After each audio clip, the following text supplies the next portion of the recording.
Está a começar mais um Ciência em Sintonia, um programa promovido pela Escola de Ciências da Vida e do Ambiente da Universidade de Trás-os-Montes e Alto Douro.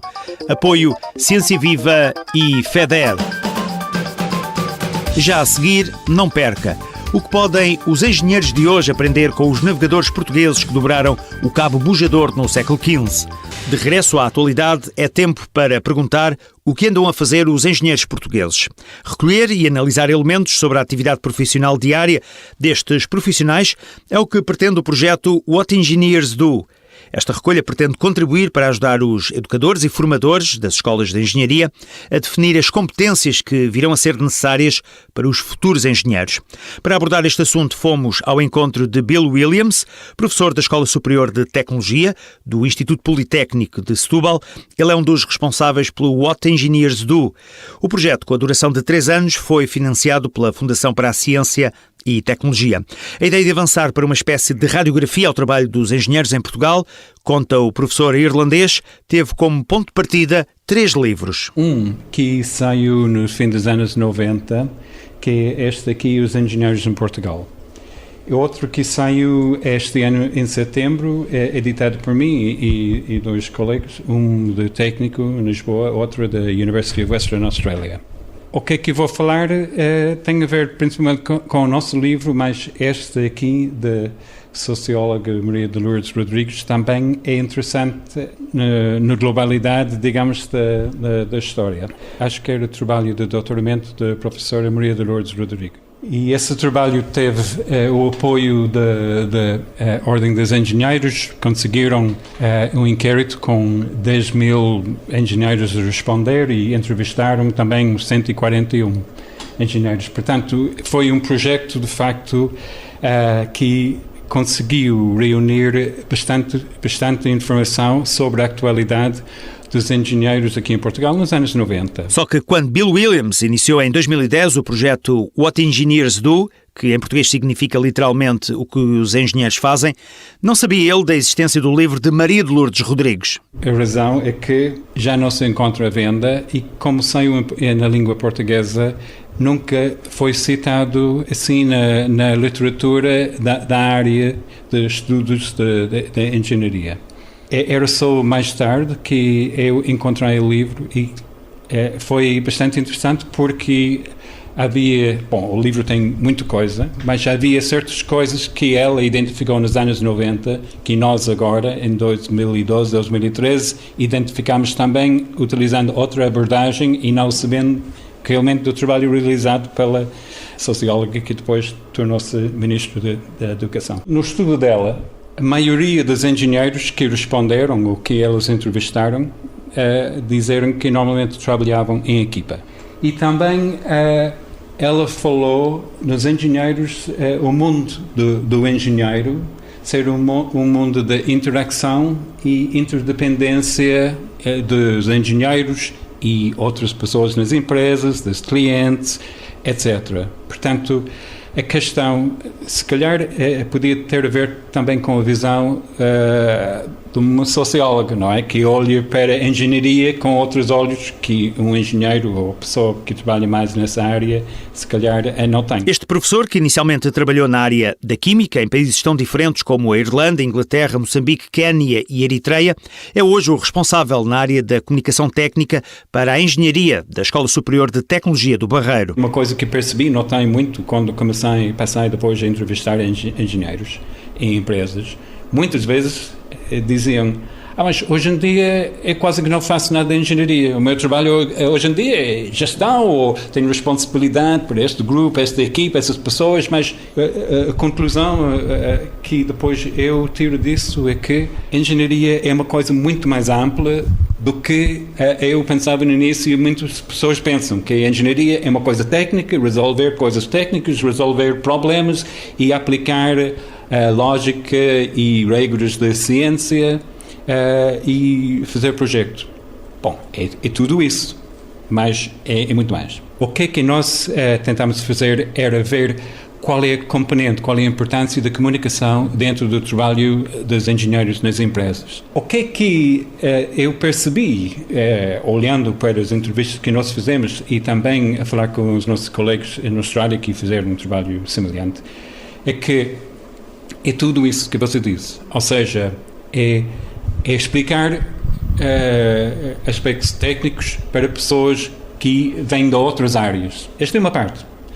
Outra parte é ouvir o cliente, por exemplo, porque a comunicação não é só transmitir, é também receber. O projeto What Engineers Do foi conseguido através de 247 inquéritos enviados por e-mail a engenheiros e 22 entrevistas pessoais. Bill Williams explica o que era pretendido nos inquéritos. Nós perguntamos às pessoas, então, o que é que você faz numa semana normal de trabalho? Qual é a percentagem do seu tempo que está em reuniões, que está ao telefone, que está a fazer coisas sozinho com o AutoCAD ou com software, essas coisas todas. Regra geral, era quase 60% interagir com outras pessoas e 40%, mais ou menos, trabalhar individual sozinho, com computador, ou resolver problemas, etc. Também os resultados eram bastante semelhantes aquele que os investigadores na Austrália tinham também encontrado. Assim sendo, a primeira conclusão dos investigadores é esta. Os engenheiros passam mais de metade do tempo do dia de trabalho a interagir, a comunicar com outras pessoas. Quanto às entrevistas pessoais, o investigador irlandês da Escola Superior de Tecnologia do Barreiro fala da amostra que foi escolhida. A nossa amostra, então, era de empresas com uma pessoa, não é? Até pequenas startups aqui na zona, com 4 ou 5, até nacionais, internacionais, etc. Cada entrevista era mais ou menos 1h30, com 55 perguntas. E utilizamos o mesmo instrumento, ou seja, as mesmas perguntas que eles utilizaram na Austrália. É assim para permitir fazer uma comparação direta com o contexto lá. Esses engenheiros, quando falavam também de o que é que fariam numa semana normal, o que é que saiu com mais destaque era a questão da coordenação. Ou seja, coordenar pessoas, coordenar informações, sempre para finding workable solutions. Ou seja, resolvendo problemas. Quer isto dizer que os engenheiros passam mais do tempo da semana de trabalho a resolver problemas e a executar atividades de coordenação, em vez de estarem com as mãos na massa nas questões mais técnicas da engenharia? Bom, depende muito do contexto. Porque, por exemplo, quando estamos a falar de PME, por exemplo, aqui na zona Grande de Lisboa, na área de construção, então são 3 ou 4 pessoas e são todos formados ou na engenharia ou gestão, etc. É verdade que se for na área de trabalhar na obras, etc., ok, há pessoas que é uma questão mais ou menos da supervisão. Ou seja, definir os targets, os alvos, e faz com que aquilo de facto depois dá resultado.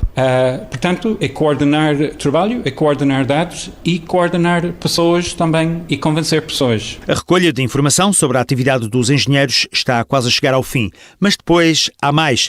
Após este trabalho, Bill Williams tem outros planos. Há quase 3 anos que eu estou a trabalhar com uma equipe de investigadores de várias partes do mundo para conseguir de facto este livro.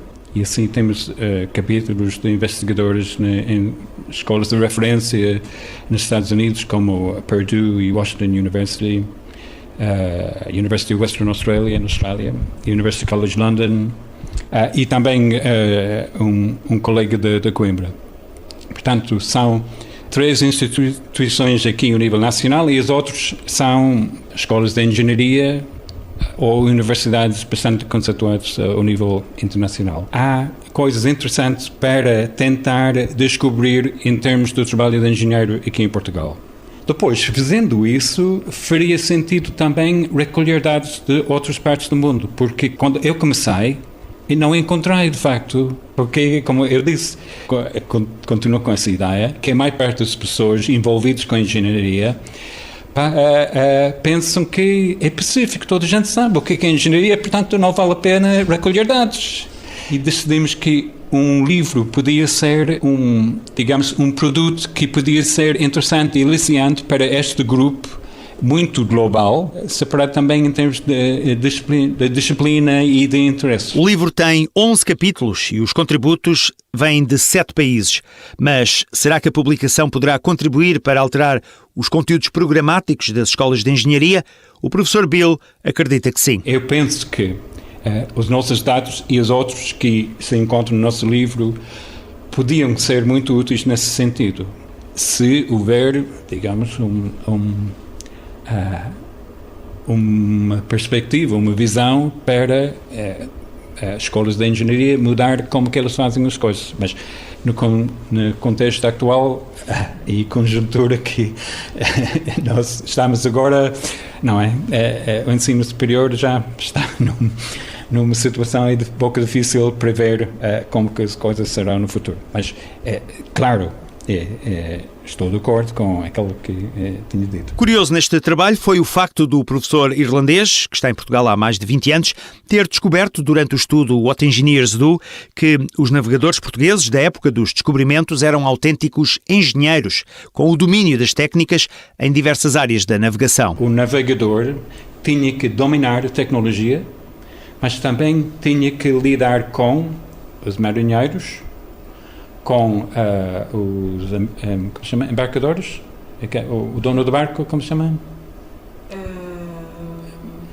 Não estou a lembrar a palavra em português. Capitão? Não, barco, não. O embarcador? Embarcador, sim, embarcador, yeah.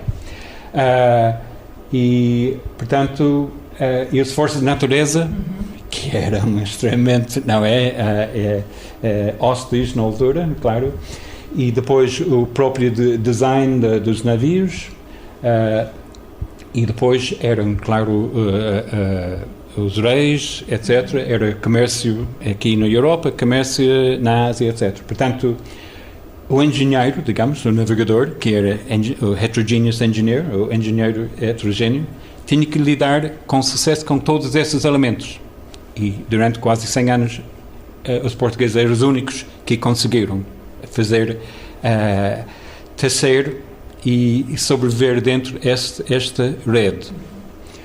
Portanto, nós, então, representamos esses navegadores como engenheiros heterogêneos, funcionando numa rede de atores, como está representado no nosso livro, mas, claro, para os ouvintes no rádio é um pouco difícil imaginar, mas pronto, é motivo para comprar o livro. Se transportarmos isto para os dias de hoje, os engenheiros também têm de lidar em rede com uma série de atores, salienta Bill Williams. Nós pegamos num modelo desenvolvido para descrever o sucesso dos portugueses no século XV a lidar com a nova tecnologia da altura, para tentar representar os dados que nós recolhemos sobre os engenheiros hoje em dia.